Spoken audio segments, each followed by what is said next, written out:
우리말이 이제 표음 문자이기 때문에 배우기가 되게 쉬운 문자이지만 표음 문자가 가지고 있는 단점이 있어요.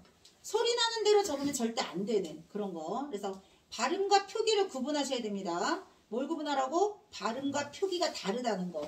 선생님이 여기에 적어준 건 뭐예요? 표기예요.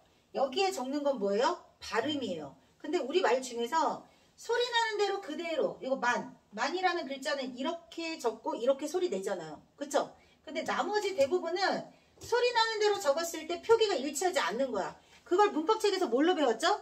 의문의 변동으로 배운 거예요. 의문의 변동. 그러니까 니네 교재에서 의문의 변동 파트가 따로 교재 중학교 과정에 수록되어 있지 않다 하더라도 모든 중학교 과정에서 의문의 변동을 이렇게 맞춤법으로 배우는 겁니다. 근데 이제 고등과정 가게 되면 의문의 변동 문제가 고 1, 2, 3 계속 나올 거예요. 그 문제를 잘 풀기 위한 가장 밑바탕이 되는 기본 지식이야. 이거보다 양이 어마어마하게 많아요. 원래 엄청 많은 양 중에서 일부를 배우는 거지만 요거 일부를 제대로 알면 풀 수 있는 모든 문제, 경우의 수를 다 배우는 거라서 이게 중요한 거예요. 아시겠죠? 그래서 첫 번째가 정확하게 발음을 할 때 한글 맞춤법 총칙 제1조 1항이라고 보시면 돼요. 가장 첫 번째 나오는 요게 무슨 뜻인지를 기억을 해야 돼. 자, 좀 전에 얘기한 대로 그 교재 어디냐면 아까 선생님이 말한 교재 거기 보시면서 하셔야 돼요. 113조. 체크 교과서편 113조. 책에 있는 내용이 이런 뜻이야 라고 지금 선생님이 해석을 해주는 거잖아요. 교과서편이라고 얘기했습니다.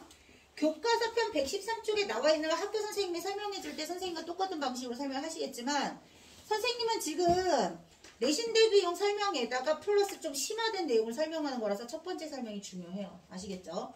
그리고 이제 점점 가까워지면 학교 수업 이제 그 선생님 정해주신 범위 안에서 시험 대비에 맞춰서 할 건데 이번에 봤잖아. 학교 선생님이 교과서 내용에 있는 정도의 수준으로 암기 문제를 내는 게 아니라 모의고사 출제 유형으로 바뀌셨다고 얘기했잖아요. 그러니까 어떻게 해야 돼? 첫 번째 설명이 제일 중요합니다. 모든 경우의 수를 다 설명하니까. 아까 얘기했던 의인법이 친근한 거야 이런 건 시험 임박해서 잘 얘기하지 않아. 그게 안 중요해서가 아니라 어려운 게 아니라서. 무슨 말인지 알겠죠? 첫 번째를 잘 하세요. 복습, 암기, 필수. 오늘 결석생들 두 사람 똑바로 외워야 돼. 알았지? 시험 볼 거예요. 다음 주. 소리 나는 대로 적되 어법에 맞게 함을 원칙으로 한다. 거기 나오죠? 책에 별표 치세요. 한글 맞춤법 총칙. 소리 나는 대로 적되 어법에 맞게 적는 걸 원칙으로 한다. 이 두 개의 의미가 뭐냐면 소리 나는 대로 그대로 적어도 되는 거. 예를 들면 이런 거. 소리 나는 대로 적은 거예요. 그쵸? 이런 거 되게 많지? 하늘, 나무, 구름, 바람. 뭔 말인지 알겠죠? 칠판, 강, 하늘, 구름 이런 건 발음과 표기가 일치하기 때문에 소리 나는 대로 적은 거예요. 알았죠? 소리 나는 대로 적은 거. 그 다음 두 번째. 소리 나는 대로 적으면 안 되는 건 어떻게 하라고요? 어법에 맞게 적는 거라고 했습니다. 어법에 맞게. 근데 어법에 맞게 적는다라는 말이 뭐냐면 발음은 발음하기는 편해 요게. 근데 발음과 표기가 일치하지 않을 때 예를 들면 지금 여기 표기는 이건데 발음은 이렇게 하는 거잖아요. 이렇게 정확하게 어떻게 발음하느냐도 시험 문제이기도 하지만 이렇게 어법에 맞게 적으면 의미를 파악하기 쉽고 형태를 밝혀 적어야 해요. 그러니까 이렇게 소리 나지만 이렇게 적는다. 이렇게 소리 나지만 이렇게 적는다. 어떻게 쓴 거라고? 어법에 맞게 적은 거야. 이렇게 어법에 맞게 적어야 이렇게 적으면 뜻이 통하겠어? 안 통하겠어? 안 통해요. 자, 예를 들어 볼까요? 자, 소리 나는 대로 이렇게 적는 말들이 엄청 많아요. 근데 이렇게 소리 나는 대로 적으면 얘가 이건지 알 수가 없어요. 이게 뜻이 다 다르죠? 이게 뜻이 다 다르기 때문에 얘를 이렇게 적어 놓으면 어떤 뜻인지 통하지 않기 때문에 소리 나는 대로 적으면 발음은 편할지 몰라도 어느 뜻인지는 정확하게 파악이 안 돼요. 이게 또 뭐가 문제가 되냐면 자, 빛이 예쁘네요. 빛이 예쁘네요. 빛이 예쁘네요. 자, 받침이 뭐냐에 따라서 비치가 되는 거야. 뜻이 완전 다른데 사람들이 이걸 어떻게 발음하냐면 이걸 발음해야 되는데 빛이라고 할 때가 있어요. 가끔 방송에서 그런 거 나올 때 있어. 얘도 마찬가지야. 받침을 뭘 쓰느냐에 따라서 뜻이 다른데 발음을 잘못할 때가 있다. 그러니까 어떻게 해야 돼? 어법에 맞게 형태를 밝혀 적을 필요가 있단 말이야. 심지어 이거 말고 이런 것도 있어요. 이거 어떻게 발음할 거야? 얘는 밭이라고 발음해야 돼. 얘는 밭이가 아니라 밭이. 형태를 밝혀 적어서 똑같은 동일한 조건의 이모음이 왔다 하더라도 얘네들 발음이 어떻게 되느냐는 매우 중요해. 올바른 발음을 하시오. 그러면 음운의 변동 문제가 되는 거고, 얘를 이렇게 발음해야 하는 이유를 깊게 들어가는 건 고등 과정에서 하게 되는 거야. 그래서 어법에 맞게 적는 건 요거를 소리 나는 대로 적으면 빛이, 비지, 빛이, 밭이. 그럼 그렇게 적는 걸 뭐라고 하는지 그것까지 다 배울 겁니다. 자, 그러면 실제 어법에 맞게 적는 건 의미를 파악하기가 쉽다고 했어요. 자, 표준어를 실제 발음에 따라서 적되 전통성과 합리성을 고려한다. 아주 먼 옛날부터 이렇게 발음해 왔고요. 이렇게 발음하는 게 훨씬 더 합리적이고 경제적이기 때문에, 자, 좀 전에 얘기한 이렇게 발음하는 걸 지금 보는 거야. 왜 이렇게 발음을 해야 되는 거냐면, 자, 우리말에는 받침이 여러 가지가 있어요. 선생님이 지금 여기 적어준 거, 자, 여기 시옷, 치읓, 티읓 이런 거 뭘까요? 홑받침이라고 해요. 뭐라고 해? 홑받침. 받침 하나 오는 걸 홑받침이라고 해. 자, 쌍시옷. 쌍시옷 보이시죠? 쌍기역 보이시죠?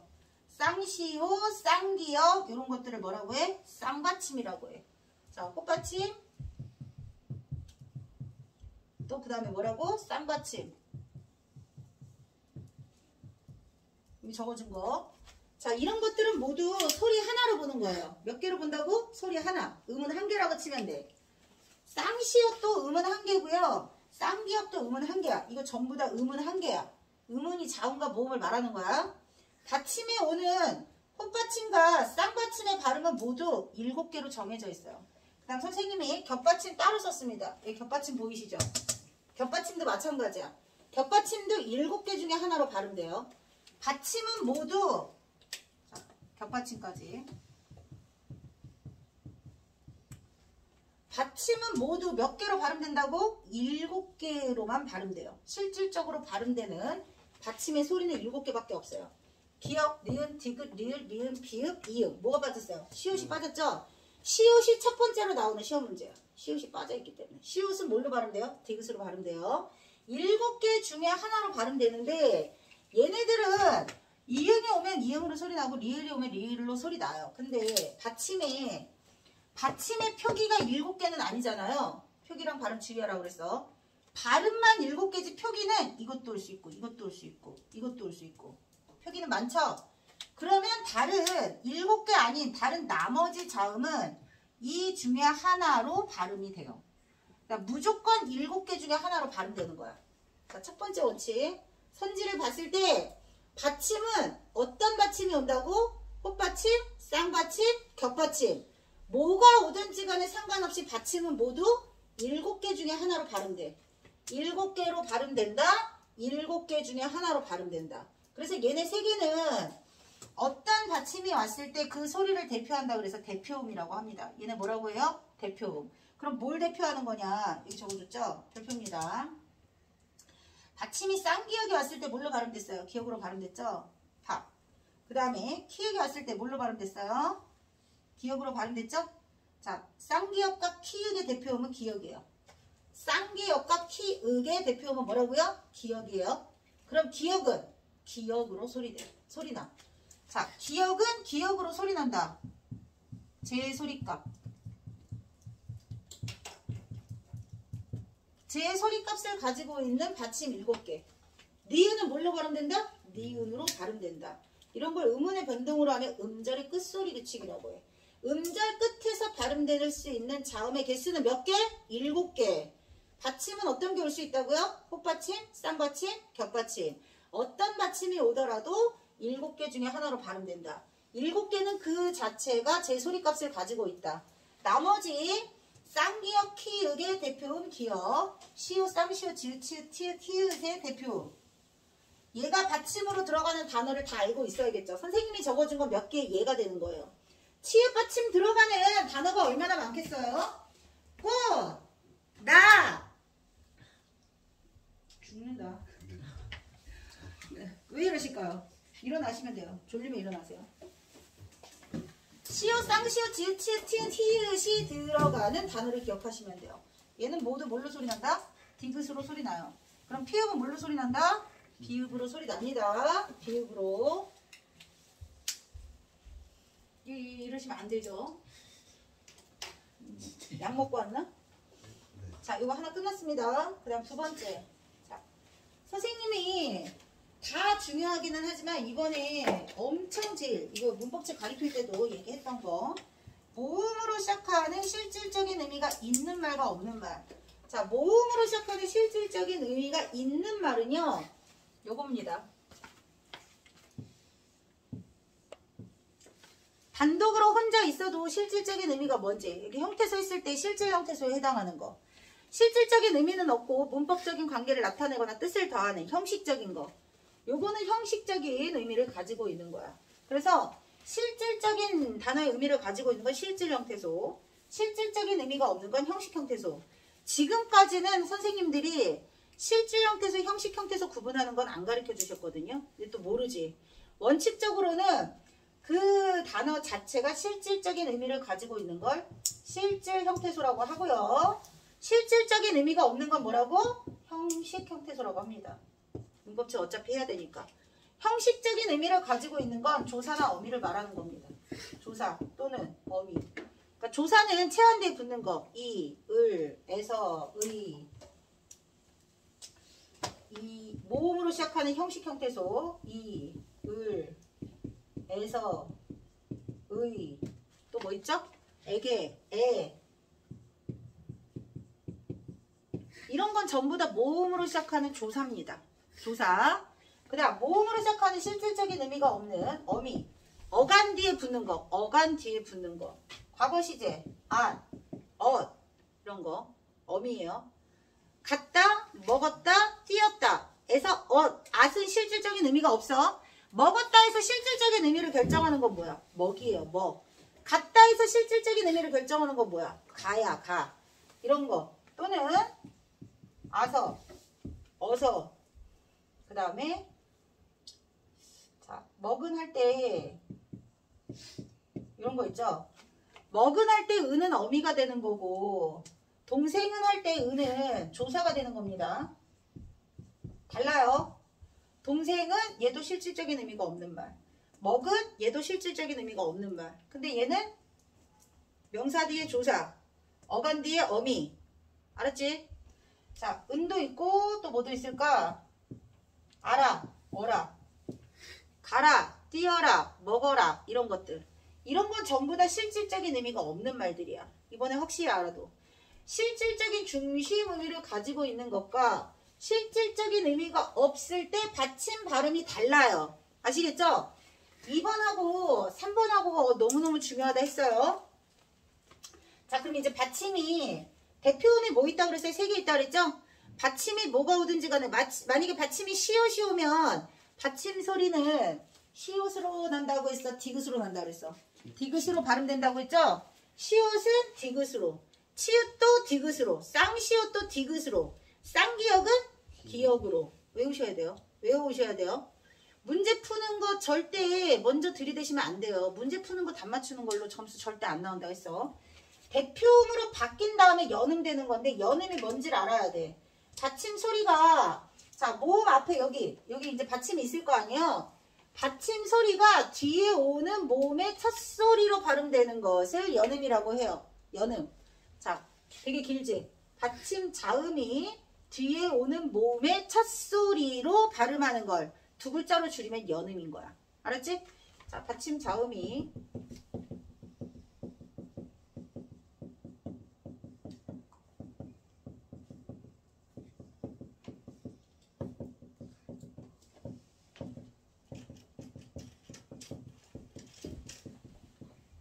뒤에 오는 모음의 첫 소리로 발음되는 것을 뭐라고 한다고요? 연음. 연음 한 방이면 끝나는 개념입니다. 자, 그럼 이제 첫 번째 같은 경우는 그대로 연음돼서 시옷이 그대로 연음돼서 오시. 근데 얘는 실질적인 의미가 있기 때문에 그대로 연음되지 않고 대표음으로 바뀐 다음에 연음된다. 대표음 알고 그 다음에 풀어야 되는 거예요. 그래서 시옷의 대표음이 디귿이라고 했으니까 얘는 5단으로 이렇게 발음이 돼야 되는 거야. 왜 5단이라고? 아니 실질적인 의미가 있는 말. 이거 모음이라고 했어요. 이응은 소리가 있어 없어? 없어. 이응은 소리가 없기 때문에 자음이라고 치는 게 아니야. 모음으로 시작하는 실질적인 의미가 있는 말이 오면 받침 자음이 대표음으로 바뀌어서 연음된다. 이렇게 풀어서 설명해. 알았지? 반드시 문제 풀이. 자, 그 다음 아래 얘 실질적인 의미 있지? 그러면 치읓의 대표는 뭐예요? 디귿이겠죠? 그래서 얘를 꼬다래 이렇게 발음하면 돼. 풀이는 똑같습니다. 모음으로 시작하는 실질적인 의미가 있는 말 앞에서 받침은 어떻게 된다? 대표음으로 바뀌어 연음 된다. 자, 그럼 실질적인 의미가 없을 때는 그냥 그대로 자음이 연음돼서 낯을 이렇게 발음되는 거예요. 옷이 발음되는 것처럼. 얘 어떻게 발음될까요? 이렇게 발음되겠죠. 티읕의 대표음 디귿으로 바뀌어 연음된다. 1, 2, 3, 4, 5번 중에서 받침 발음이 다른 것은 이렇게 한 문제. 가장 쉽게 나오는 문제. 자, 7개 기억해야 되고 7개 중에 하나 대표음, 기역, 디귿, 비읍이 뭐의 대표음인지 요거 기억해야 되고. 자, 그 다음 겹받침은요. 요렇게 순서 겹받침 기억하시면 돼요. 자, 우리말에 겹받침이 되게 많아. 지금 여기 적어준 거 리을 기역, 리을 비읍 말고 또 어떤 거 있을까요? 리을 기역, 리을 비읍 말고도 겹받침 뭐가 있을까요? 니은 히읗, 니은 지읒, 리을 미음, 리을 비읍, 리을 기역, 비읍 시옷. 또 뭐 있을까요? 리을 피읍도 있습니다. 리을 피읍 들어가는 단어 말해보세요. 리을 피읍 들어가는 단어. 시를 읊다. 시를 읊다. 자, 이거 이번에 고등부 중간고사 시험범이었어. 중학교 2학년 때 배운 까마득한 옛날에 배운 걸 지금 새로 배웠을까? 그냥 그동안 쭉 달려가지고 수능까지 연결되는 거야. 자, 얘 발음은 둘 중에 하나만 발음하는 게 원칙이야. 받침, 리을, 피읍이 왔을 때 둘 다 발음하는 방식은 없어요. 받침은 무조건 소리 하나. 소리 하나예요. 그리고 그 중에서 7개. 7개만 발음될 수 있어. 그럼 리을로 발음할까요? 피읍으로 발음될까요? 피읍은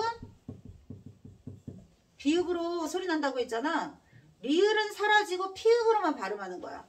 둘 중에 하나만 발음하는 겁니다.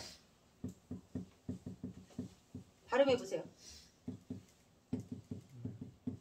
그러면 얘는 사라진 거 있어 없어? 없어. 안 사라지고 하나는 남고 하나는 연음되고. 소리 바뀐 거 있어 없어? 안 바뀌었어. 얘는 바뀌었어 안 바뀌었어? 바뀌었어요. 볼 수 있지? 바뀔 수도 있고 안 바뀔 수도 있어. 뭐에 따라서? 뒤에 뭐가 오느냐에 따라서. 자음으로 시작하는 말이 온 거야. 그럼 다는 실질적인 의미가 있을까요? 없을까요? 다. 없겠죠. 읊다, 먹다, 갑다 이런 식으로 얘가 실질적인 의미가 있는 말이야. 얘는 자음으로 시작하는 실질적인 의미가 없는 말. 얘는 모음으로 시작하는 실질적인 의미가 없는 말. 이해했어? 자, 이렇게 푸는 방법이 있고요. 여기 나와 있는 많은 겹받침들 중에서 1번, 2번은 요게 공식이에요. 리을 기억하고 리을 비읍은 이렇게 딱 기억해야 돼. 리을 기억 시험에 많이 나와요. 리을 기억 들어가는 단어가 되게 많겠죠. 흐, 다, 파, 익.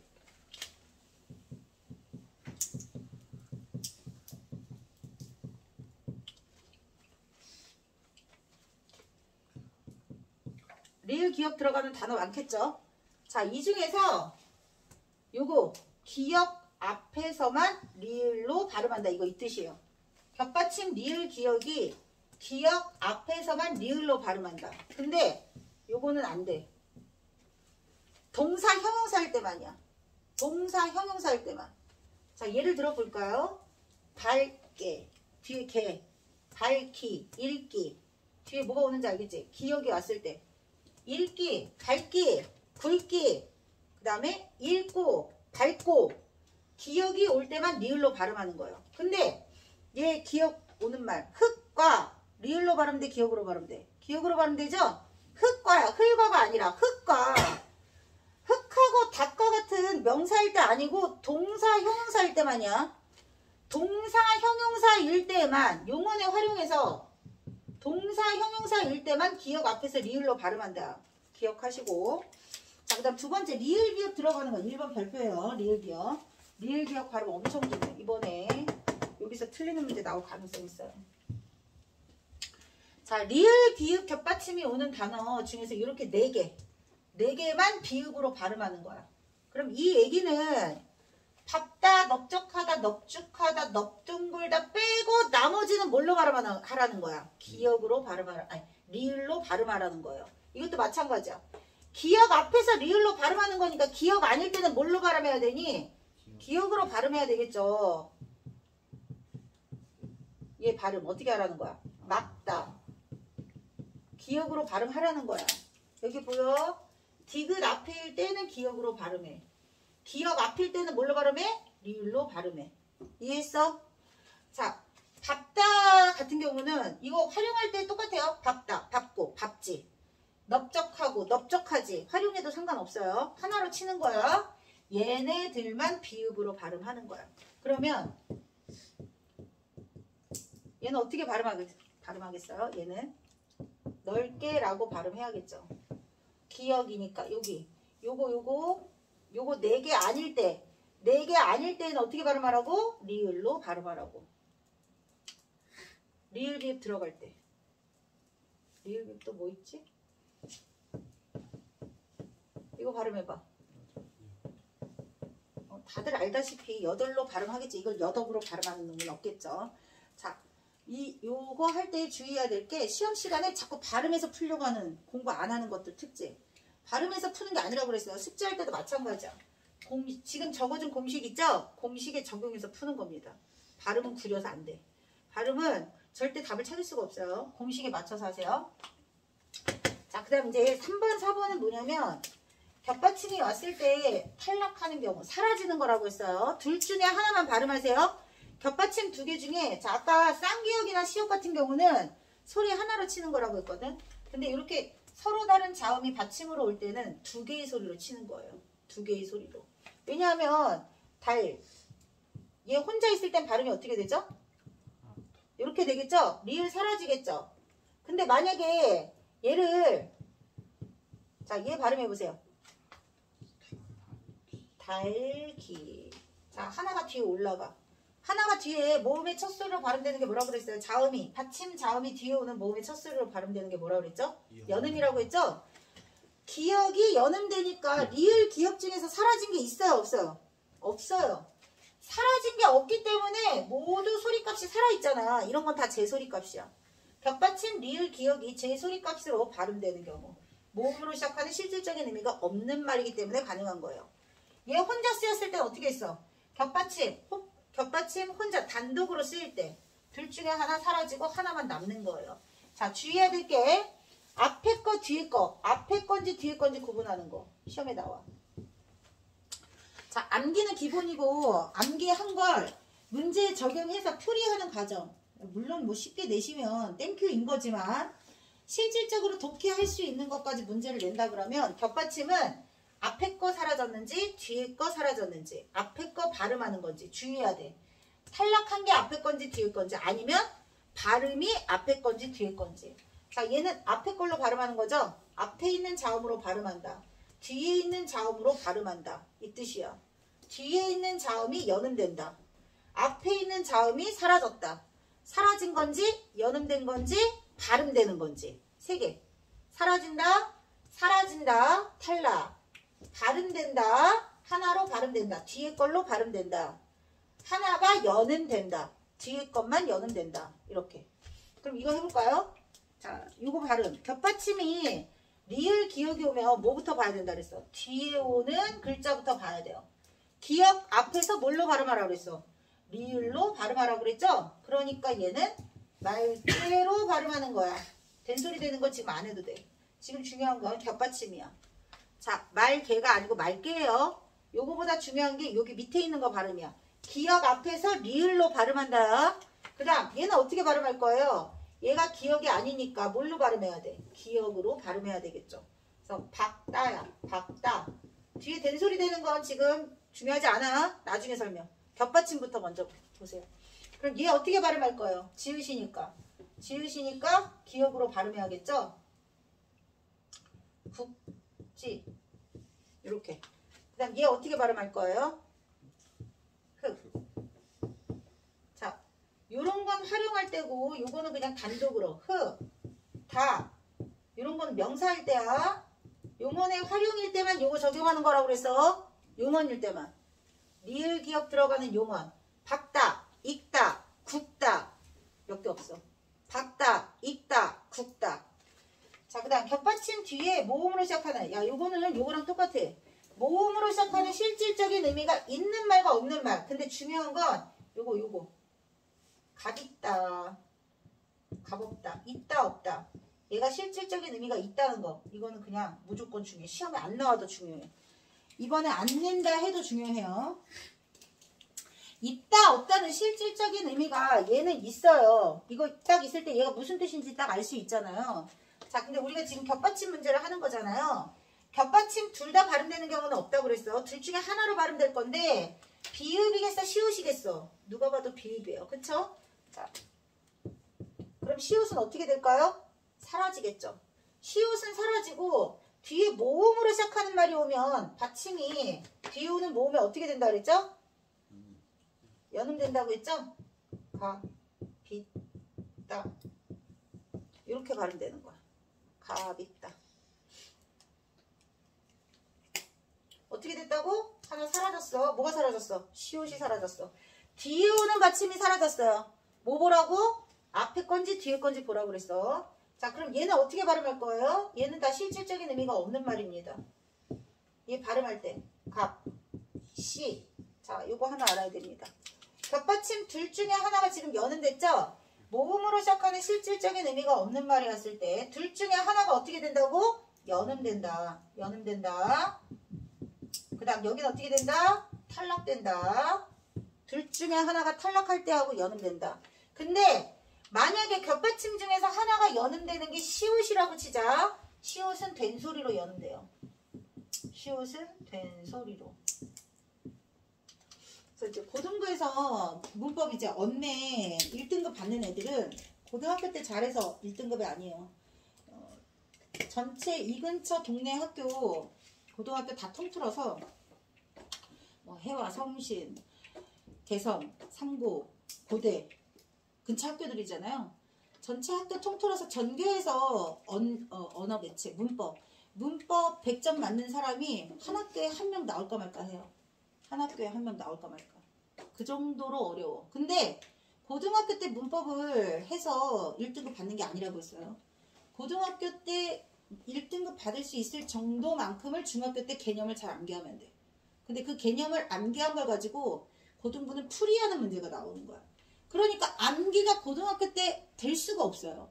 풀이 과정을 보는 문제를 해야 되는데 암기는 이미 중학교 때 끝내야 되기 때문에. 그래서 그 모든 학교에 전교 1등급 전교권에 있는 문법 문제 다 글세상 애들이에요. 중학교 때 시켜놔서. 진짜로. 문법이 애들한테는 접근하기 어려운 굉장히 국어에서 아킬레스건이야. 비문학, 문법, 고전문학. 이 세 가지가 너무 많잖아요. 나머지도 그렇다고 쉬운 게 아니야. 근데 그거를 고등학교 때 할 수가 없어. 그래서 늘 시험 대비할 때마다 아 중학교 때 가르쳐놓기를 너무 잘했다. 이 생각하면서 고등부 시험 대비를 합니다. 고등부 시험 대비 진짜 죽음이야. 너무 힘들어. 범위도 너무 많고. 중학교 때 다듬어져 있는 애들이라 그 많은 학교 애들을 하는 겁니다. 중학교는 삼각산만 가르치면 되잖아요. 솔쌤도 다니고 있고 저기 한천에서도 오는 애 있거든요. 전학 가가지고 멀리서 그냥 오는 거야. 오지 말라는데 그냥 오는 거예요. 오는데 이유가 있겠죠. 토피아 다니면서 그건 또 여기 와. 그 중학교 과정이 고등부 모든 점수를 결정합니다. 근데 내가 아까 얘기했죠. 중학교 때 100점이거나 하나 정도 틀리는 애들은 중학교 때 선생님이 가르쳐주는 모든 것들을 놓치지 않는 애들이야. 그러니까 점수 가지고 절대평가를 하면 안 돼. 80점인데 선생님이 가르쳐준 거를 다 내 걸로 만들었어요. 이건 조금 애매하죠. 본인들 생각을 해봐. 대신 그거는 있어. 아 중학교 때는 설렁설렁 공부하고 시험 대비 때 뭐 이렇게 졸기도 하고 선생님이 가르쳐주면 이거 시험에 꼭 나온다 얘기를 해줘도 슬렁슬렁하고 근데 고등학교 가기 전에 정신을 차린 거야. 엄청 열심히. 그렇게 막 열심히 엄청 해가지고 고등학교 가가지고 하잖아? 점수가 나오더라고. 그러니까 이게 차이가 있어. 지금 점수에 연연하지 마시고요. 지금 점수도 잘 나오고 고등부 점수도 잘 나오면 너무 좋겠죠. 대신 지금 시험기간 조금 약간 남은 여유 있는 기간이잖아. 근데 나는 시험기간 아닐 때 더 많은 걸 알려줍니다. 시험기간에는 니네 학교 시험에 맞춰서 그것만 계속 세뇌시키는 공부를 가르쳐야 되잖아요. 그래서 그건 진짜 실력자가 아니야. 진짜 위너들은 평상시 가르쳐주는 걸 잘해야 돼. 무슨 말인지 알겠죠? 여기를 다녀야 하는 이유. 그러니까 다른 학원보다도 경쟁력은 딱 하나입니다. 고등부 가서 점수가 잘 나와야지. 그지? 그런 마음으로 열심히 하셔야 되는데 졸국을 하시면 아무것도 안 됩니다. 아셨죠? 자, 그래서 요거 여기 봐봐. 하나만 연음될 거야. 하나만 연음될 건데 만약에 씌우시면 어떻게 된다고? 된소리로 연음된다고. 그럼 얘는 어떻게 발음될 거야? 하나만 연음되는 거야. 달글 이렇게 되고 얘는 어떻게 될까요? 앉아 이렇게 될 겁니다. 아, 시간이 벌써 이렇게 됐어?